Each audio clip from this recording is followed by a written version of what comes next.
Mahmood Khan Achakzi, 119. The votes acquired by Asif Ali Zardari, 255.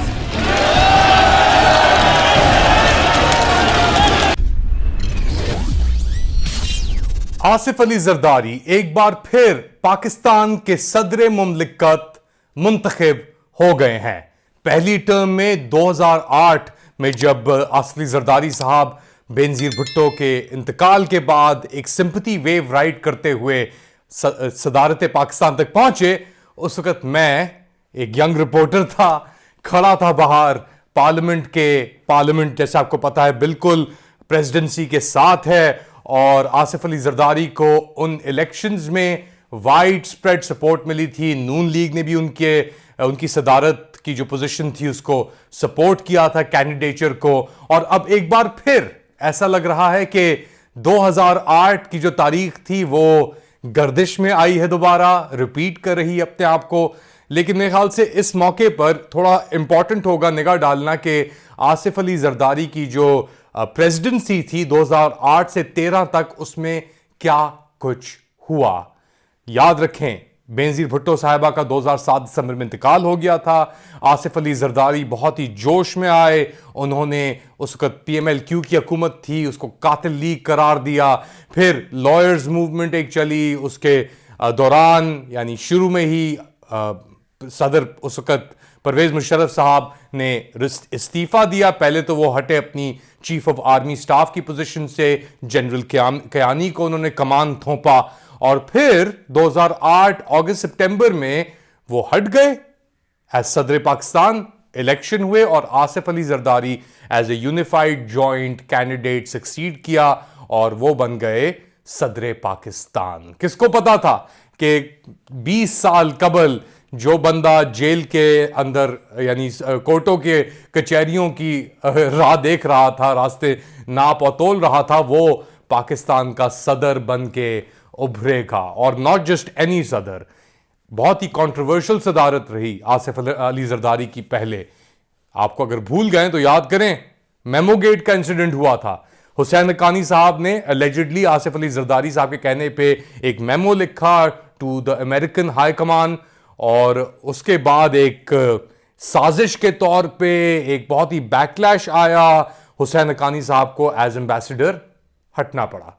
अच्छा, इनकी सदारत के दौरान उसामा बिन लादेन के ऊपर भी, जो एबटाबाद के कॉम्पाउंड के अंदर अमरीकी घुसे, उन्हें मारा, वो एक बहुत कंट्रोवर्शियल मोमेंट था आर्मी के लिए। किस तरीके से अमरीकी हेलीकॉप्टर्स के अंदर घुस सकते हैं, बिल्कुल PMA जो आपका एबटाबाद का पाकिस्तान मिलिट्री अकेडमी है उस तक, उसके बगल में पहुंच के उसामा बिन लादेन जो उस वक्त दुनिया के सबसे बड़े टेररिस्ट थे उनको पकड़ा गया।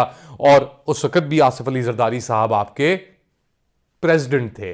कयानी साहब, general Ashfaq Parvez Kayani chief of army staff थे। जनरल शुजा पाशा आपके ISI चीफ भी रहे कुछ अरसे तक।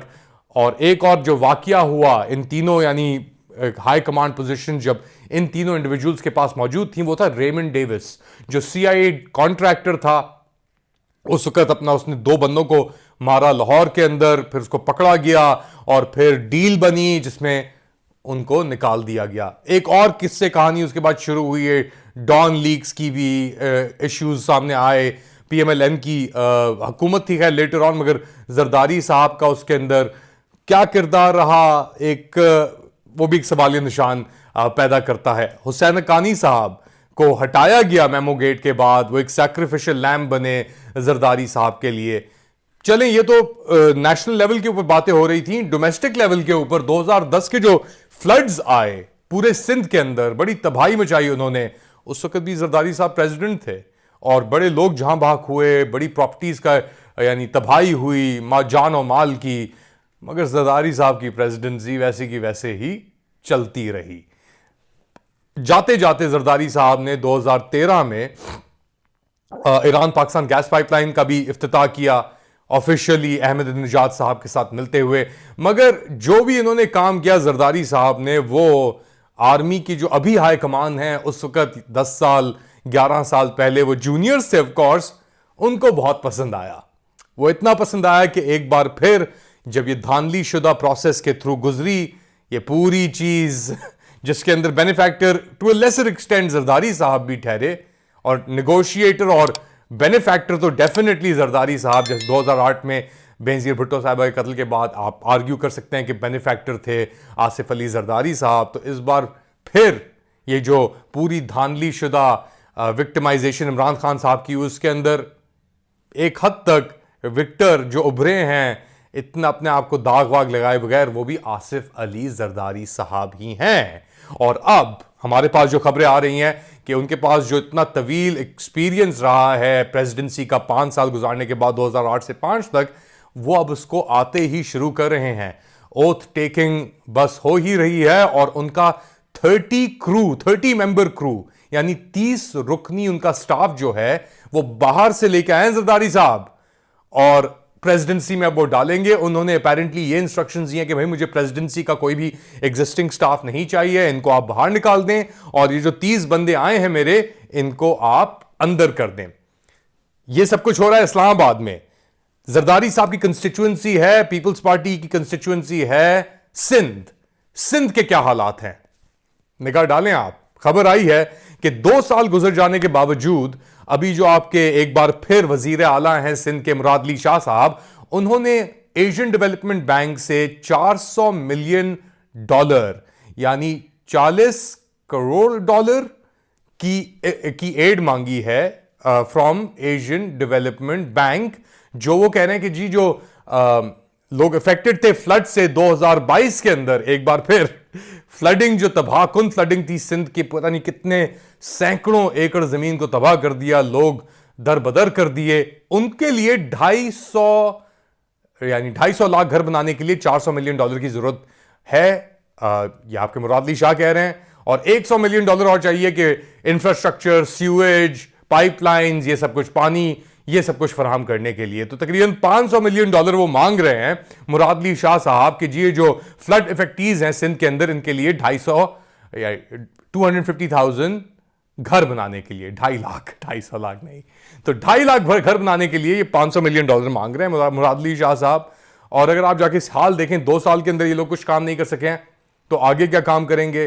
पीपल्स पार्टी की तो आप समझते हैं कि कैसी सियासत उनकी चलती है सिंध और कराची में। और 2 बड़े क्रिटिकल लोग हैं जरदारी साहब के करीब, एक तो हैं शर्जील मेमन साहब, जिनको कहा जाता है कि उनके one of his many money man. उसके अंदर से एक इंसान है एजी मजीद करके, अनवर मजीद का बेटा। अनवर मजीद भी इनके एक बड़े क्लोज गहरे अकाउंटेंट हैं जरदारी साहब के, और उनके ऊपर तो केसेस भी आए हुए थे जब जरदारी साहब आउट ऑफ फेवर थे कुछ साल पहले, इन्वेस्टिगेशंस भी हुई थी अनवर मजीद की। मगर अब उनके बेटे जो हैं एजी मजीद, वो अब बड़े ही क्रिटिकल एक अकाउंटेंट और सोर्स ऑफ फंडिंग उनके लिए, उनके थ्रू ही जाती है, जो सुनने में आया है। नाम लिया शर्जील मेमन साहब का, उनके तो बेसमेंट से, घरों से उनके पता नहीं कितने करोड़ों अरबों रुपए बरामद हुए, रेडें पड़ी, मिलियंस ऑफ डॉलर्स की हेरा फेरी हुई। वो दोबारा फेवर के अंदर हैं। वो खैर फेवर से निकले ही नहीं कभी शर्जील मेमन साहब, क्योंकि जरदारी साहब के लिए Sharjeel Memon as is AG Majeed is a cash cow, यानी वो बत्तख है, डक है जो सोने का अंडा देती है, वो मुर्गी है उनके लिए। ऐसी कई मुर्गियां हैं जरदारी साहब के लिए के पास जो सोने के अंडे देती हैं। कभी कभार वो उनको डिस्कार्ड कर देते हैं। यहाँ पे कराची के अंदर ही एक बहुत बड़ी बिल्डिंग है, multi storey building, icon tower, वो कब्जा करके हेरिटेज लैंड के ऊपर, पब्लिक लैंड के ऊपर उसको, बिल्डिंग को खड़ा किया गया। उसमें भी कहा जाता है जरदारी साहब का स्टेक है मलिक रियाज साहब के साथ, क्योंकि मलिक रियाज साहब आउट ऑफ फेवर हैं, तो वो जो बिल्डिंग खड़ी हुई है वो अभी तक खाली पड़ी हुई है, वो कंप्लीट नहीं होके दी। हाँ, स्ट्रक्चर जरूर खड़ा हो चुका है, तो वो जरदारी साहब का भी उसके अंदर एक खांचा है, स्टेक है। इसी तरीके से जरदारी साहब का कहा जाता है अरबों खरबों रुपए का स्टेक है मिल्स में, लैंड के अंदर। बिलावल हाउस की जो जगह है, थोड़ा आप आगे चले जाए राउंड अबाउट के ऊपर, उस पट्टी के ऊपर जिस तरीके से एक दीवारें खड़ी की गई हैं वो अभी तक खड़ी हुई हैं। हाँ, पैसेज तो एक खोल दिया है, मगर फिर भी ये मुनासिब नहीं होगा कहना कि जी उनके हाथ में ये चीजें फिलहाल नहीं है। एक और बात आपको याद दिलाऊं मैं, जरदारी साहब के पहले दौरे हुकूमत, यानी जब वो सदर थे, उसके दौरान आयान अली जो एक्ट्रेस थी, जो पैसे यहां से पाकिस्तान से दुबई लेते जाते हुए पकड़ी गई थी, वो किसके पैसे थे उसके एक बड़ी रिपोर्टिंग हुई है, एक बार फिर आप जाके देख सकते हैं किसके पैसे कहाँ थे, कौन आगे कर रहा था, फिर वो छूट भी गई, कोई मसला ही नहीं हुआ, बिजनेस एज यूजुअल। जरदारी साहब की इन सब चीज़ों के कहने के बाद जो क्रिटिकल एक एलाय हैं वो हैं उनकी बहन, यानी money man, Sharjeel Memon types, ये लोग तो आते जाते रहते हैं। मोहसिन नकवी भी उनके करीबी बताया जाता है कि जी करीबी बंदा है उनका, मगर उनकी जो बहन है फरियाल तालपुर, ये सब डोरें, रस्सियां, कनेक्शंस, अगर सिंध की बात होती है तो फिर फरियाल तालपुर के पैरों के और दर के थ्रू ये सब रास्ते गुजरते हैं, क्योंकि आखिरकार फैमिली फैमिली होती है। और डायनास्टिक पॉलिटिक्स के अंदर जब फैमिली की बात की जाती है तो भुट्टो खानदान, जिसके हक में अभी कुछ ही दिन पहले एक सुप्रीम कोर्ट ने एक वर्डिक्ट दिया कि जी जुल्फकार अली भुट्टो, जिनकी कब्र के ऊपर ये पूरा निज़ाम खड़ा किया गया है 50 साल और 100 के ऊपर, उनकी जो ट्रायल थी 44 साल पहले वो मिस ट्रायल डिक्लेयर तो कर दी गई एक तरीके से, मगर जो वर्डिक्ट दिया गया भुट्टो साहब के खिलाफ उसको अभी तक क्वॉश नहीं किया गया है। तो अब जरदारी साहब मुस्तकबिल में देख रहे हैं कि जी दूसरी बार वो सदर मुमलिकत पाकिस्तान बन रहे हैं, 5 साल गारंटी है, सिंध के अंदर बलूचिस्तान में उनकी मर्जी के लोग, उनकी मर्जी की हुकूमत चलेगी, ऊपर के लोग भी वो होंगे। हाँ, केपी के पंजाब और सेंटर जो खप रहेगा वो खपता रहे, पाकिस्तान खपे, जरदारी खपे, ये फिलॉसफी बहुत इंपॉर्टेंट है जरदारी साहब के लिए। उनकी सिस्टर, फैमिली कनेक्शंस के सब कुछ खानदान के अंदर होना चाहिए। हाँ, मेरा दिल बहुत बड़ा है तो पैसे और अकोमोडेट तो मैं हर किसी को कर सकता हूं, लेकिन ताकत होनी चाहिए खानदान के हाथ में, क्योंकि भुट्टो जरदारी खानदान ऐसे नहीं बना और बड़ी सैक्रिफाइसेस के ऊपर बना। और ये तो लेके फिरते हैं अपने, यानी जो शोहदा हैं इनके, बेनज़ीर भुट्टो से, मुर्तज़ा अली भुट्टो से, शाहनवाज भुट्टो से, और मुर्तज़ा अली भुट्टो का के कत्ल का क्या कहना, और जो इल्ज़ामात लगे थे जरदारी साहब के ऊपर खुद, उसका क्या कहना। एक किताब ज़रूर है, अगर आपको मौका मिले तो उसका मैं यहाँ पे वो भी स्क्रीन के ऊपर भी शेयर कर देता हूँ आपके साथ, द टेररिस्ट प्रिंस, राजा अनवर की ये किताब है, उसको जाके आप ज़रूर पढ़िएगा। उसके अंदर जरदारी साहब का भी आपको किरदार वाज़ेह नजर आएगा। फातिमा भुट्टो की जो किताब लिखी उन्होंने अपने वालिद के लाइफ और यानी उनका जो कत्ल हुआ उसके ऊपर, उसके अंदर भी आसिफ अली जरदारी का जिक्र किया जाता है। तो माजी में तो ये 10% थे, अब शायद 10 से उठ के 50% की भी बातें होती हैं, 100% की बातें होती हैं, क्योंकि at the end of the day एक जरदारी सब पे भारी। आपका क्या ख्याल है, क्या एक जरदारी सब पे भारी है? बताइए हमें जरूर कमेंट सेक्शन के अंदर, कमेंट करते रहें। Do like, subscribe and share this content. अपना ख्याल रखिएगा। अल्लाह हाफिज।